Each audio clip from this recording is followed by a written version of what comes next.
Many a times we see incidental detection of VDRL positive report. So there starts confusion of whether the individual is having active syphilis or not, what to do next, whether to consider this report as significant or not. So in this video, we will try to sort out all these confusions regarding VDRL positive report. We know such situations are very common, especially in some unrelated scenarios, like the individual might be undergoing for pre-operative screening or before blood donations, and commonly during antenatal workup in pregnant mothers. Many times they would turn out to be VDRL positive. So in that case, we should not directly jump on for the prescription of penicillin, because this VDRL positive report alone is not a definitive diagnosis of active syphilis. So the goal should be systematic evaluation of the case to differentiate whether this case is having some falsely positive VDRL report, or if there is true positivity, whether it is active disease or the case is previously treated one. So this differentiation is very important before considering the treatment. So then what to do? In that case, we have to confirm with the treponemal test, because we know that VDRL is a non-treponemal test. So it will just act as a screening test, not the confirmatory one. So in that case, we can choose among numerous treponemal tests like TPHA, treponema pallidum, hemagglutination assay, or FDA ABS testing, even enzyme immunoassay. Among these, any of the tests can be preferred for the confirmation of syphilis. So this should be the next immediate step. Now we will just understand what is the difference between these non-treponemal tests and treponemal test. We know that this syphilis is caused by spirochete treponema pallidum. So these non-treponemal tests will just detect the compound which is present in the bacterial cell wall, which will be made up of cardiolipin, cholesterol, lecithin kind of materials. But the similar compounds will be present in our usual cells as well. So by any means, if the body is undergoing cellular damage, in that case also we might get positive non-treponemal tests, whereas the treponemal tests will specifically identify the antibodies which are developed after being infected with the spirochete treponema pallidum. So these antibodies are specific, but not the compound which is there in numerous human cells as well as on the cell wall of the microbe.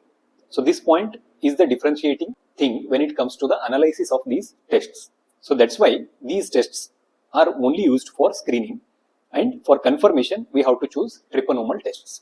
Now you can ask, why we need to screen with VDRL? If we are thinking of syphilis, we can directly go ahead with treponemal tests for the direct detection. But the thing is, efficacy wise, VDRL or non-treponemal tests are more efficacious, in the sense they have very high sensitivity value. So if this test itself is negative, we can easily rule out syphilis. So that's why, because of high sensitivity, we can choose this test as a screening method. As well as, suppose the case turn out to be syphilis. In that case, if we start treatment, it will be very helpful to monitor the individual using VDRL titers.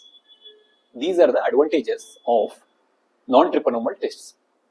But for confirmation, we always have to prefer treponemal tests. And the point to be remembered with regards to treponemal test is, once this test is positive, it will remain positive for life. Irrespective of whether the individual is cured or not cured of syphilis, this test will remain positive for life. So these are some important differences between treponemal and non-treponemal tests. So just a simple analogy for better understanding of the difference is, non-treponemal tests are like the smoke. They just tell us that there is fire somewhere, but not of what kind. That is, there is some cellular damage, but it is not sure whether it is human cellular damage or the bacterial cellular damage. So this differentiation is not possible with the non-treponemal test. But again, these have high sensitivity. So if these tests are negative, we can be sure that there is no cellular damage. So as such, no need to worry about syphilis. Whereas treponemal tests are having high specificity, they will confirm the exact cause of fire. That is, they will specifically detect the antibodies developed against the actual bacteria. Now, the steps which should be followed in case of incidental detection of VDRL positive report is, first we discussed about the confirmation with treponemal tests. So how these treponemal tests will help? If they turns out to be negative, this will tell us it is not due to Treponema pallidum infection but due to some other cause. So we can consider it as biological false positive report. Suppose the confirmatory tests show positive report. So in that case, we have to differentiate whether the individual is having active syphilis or the individual has got infection somewhere in the past. So in that case, VDRL titer will come for help. For example, if the VDRL titer is very low in the sense less than 1:8, we need to consider it as some old infection which has got cleared, but some individuals will be left with low titers of VDRL positivity along with the lifelong presence of treponemal antibodies. So this is about old infection. Suppose the VDRL titer is high, that is more than 1:8, we have to strongly suspect active or recent infection. So in that case, again we need to take detailed history and examination should be done properly to look for painless chancres, rashes, lymphadenopathy, and we need to take the history of high risk exposure as well as some prior treatment. So all these things will help us in deciding what stage of syphilis the individual is having. I hope the flowchart is very clear.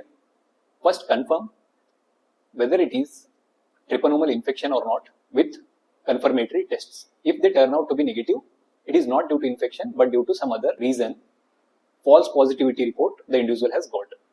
Suppose there is positive report in the confirmatory test, next focus should be on the titers of VDRL. If it is low titer, it would suggest some old infection. But if the titer is high, that is more than 1:8, we have to think of active or recent infection and we have to search for the exact stage of disease. Since then, we are discussing about false positive conditions. So what are those conditions which will lead to false positivity of VDRL, but when we do confirmatory tests, they will be negative? There are many non-syphilitic conditions which will lead to such false positivity. For example, VDRL will remain positive for about 6 months, but not more than 6 months in cases of pregnancy or some viral infections like Epstein-Barr virus, hepatitis virus, or some other infections like malaria, leptospirosis. Even recent vaccination might lead to VDRL positive report for up to 6 months. And there are even some conditions where we can see the positive VDRL report for more than 6 months. But again, here it is false positive because the confirmatory tests are negative. So what are those conditions? Autoimmune diseases like SLE or APLA syndrome, IV drug abusers, chronic liver disease, cirrhosis, leprosy and tuberculosis. So these are few conditions which will lead to false positivity. So all these things should be kept in mind when we get VDRL positive with confirmatory tests negative report. Coming to the next step, that is, individual is having VDRL positive as well as the confirmatory tests have shown positive report. So in that case, now the point here is to differentiate whether it is due to some old infection or due to recent infection. So in that case, I have mentioned that we should focus upon the VDRL titer. VDRL titer will help us. So what we have to do? We have to serially monitor for the VDRL titers. If you see rapid changes in the titer, for example, mainly 4-fold change. So this number you have to remember. Suppose initially if you get 1:8 and if you repeat after 1 to 2 weeks, if you get 4-fold rise, that is 1:32, this is significant, showing there is active infection. And if in case this change is not up to 4-fold, for example, it will remain 1:8 only, or there might be slight change, 1:16 kind of change, it is not significant, there will be interlaboratory variations in the titer. So consider it as insignificant. But why is it positive? Because of some old infection. So no need to intervene in this case. Similarly, when you are monitoring a case of syphilis, which we are treating as well, in that case also, how we will get to know the response to treatment is by the fall of VDRL titer by again 4 folds. So the 4-fold number is very important, which will help us in detection of active disease as well as the response to treatment. There should be 4-fold change in the titer. So just to summarize, whenever we get VDRL positive reports like these, we will get the treponemal tests. If it turns out to be negative, the titer of VDRL doesn't matter. It is due to biological false positivity, and we have discussed numerous reasons for that. Suppose the antibodies or treponemal tests turns out to be positive, we will look for the titers and sudden changes in the titer. So that will help us in differentiating whether the individual is having active syphilis or some old infection, but the individual has remained in serofast state. So what is this serofast state? Many individuals might have got syphilis infection and might have been treated and cured fully, but still they will be having low titer of VDRL positive for very long period of time, which will not alter much even if we do it repeatedly. So those individuals are called as serofast individuals. But the point here to remember is, if you know this background titer and over that, if you see any rapid changes by 4-fold, then we have to think of reinfection even in such individuals. So the same thing is being projected in the graph. If you focus on active syphilis, and if you see here, the titer of VDRL will rise significantly. This change you can see. So within very short period of time, we can see up to 4-fold rise in the titers. That will directly indicate active syphilis. And always the titer will be high titer, that is more than 1:8 usually. So in that case, look for the features of syphilis to fit into the stage. And the second graph here in the green is that the individual might have got some infection in the past and is being treated and cured, but still is having some degree of VDRL positivity for very long period of time. So these individuals are called as serofast trap, which I have already mentioned. About 15 to 20% of cured patients will never revert to negative state. So they will be having this low titer for very long period of time, which will not matter and we need not to intervene in that case. But suppose such individuals get a change in the titer suddenly, especially 4-fold spike from the baseline, in that case we have to consider reinfection.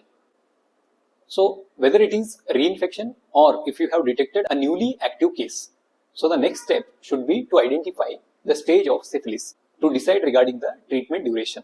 Mainly we can consider early syphilis, that is if the disease is lasting for less than 1 year, irrespective of primary, secondary or early latent stages. We can proceed with the single dose of benzathine penicillin 2.4 million units IM. Just single dose is more than sufficient.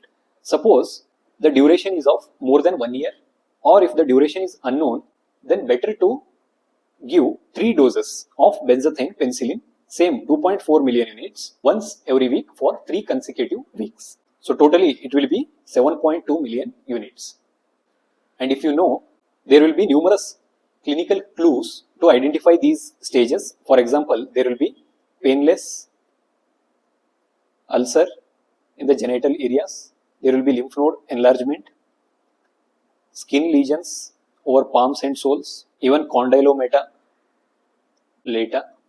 So all these are features, and if there are neurological involvement which requires CSF VDRL analysis, in that case the treatment will differ, where we prefer aqueous crystalline penicillin G 18 to 24 million units every day IV for 10 to 14 days.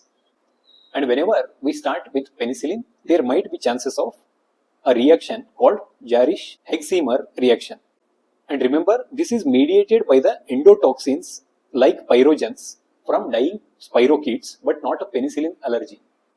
If you have fitted the individual into late latent, that is more than 1 year duration, or the duration is unknown and you have decided to give 3 doses, and after first dose if you see such reaction which will be manifested by fever, tachycardia, rashes within 24 hours of giving penicillin, don't think it as a penicillin allergy.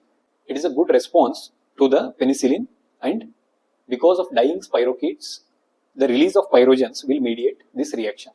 And as syphilis is a venereal disease, always screen for other co-infections like HIV, hepatitis B and hepatitis C. And in numerous situations where we get incidental positive report of VDRL, especially in antenatal checkups. Do not delay treatment waiting for extensive workups to prevent congenital syphilis. So in summary, we can say never treat a lone VDRL report without confirmatory treponemal tests. And always evaluate for the titer dilutions. A high titer, mainly more than 1:8, suggests active infection. Low titers needs exclusion of serofast state. And to confirm active infection or reinfection in previously cured individual, remember 4-fold rule always. So the titer should change by 4-fold minimum. And the only caution we have to remember here is when we are in doubt. For example, there will be high titer of more than 1:8, but no previous documentation regarding treatment, and we are unable to rule out reinfection versus failure of previous treatment. Just decide the clinical stage of syphilis and treat it accordingly. I hope this concept has got cleared. Numerous times we will see such incidental positive report of VDRL. So in that case, no need to panic and do not directly jump on to initiation of penicillin. Always follow this systematic workup for the right guide of next line of management. Share it among all your colleagues and batchmates, especially with dermatology and OBG residents who will often see such incidental positive reports. See you in another such informative video. Till then, take care. Thank you.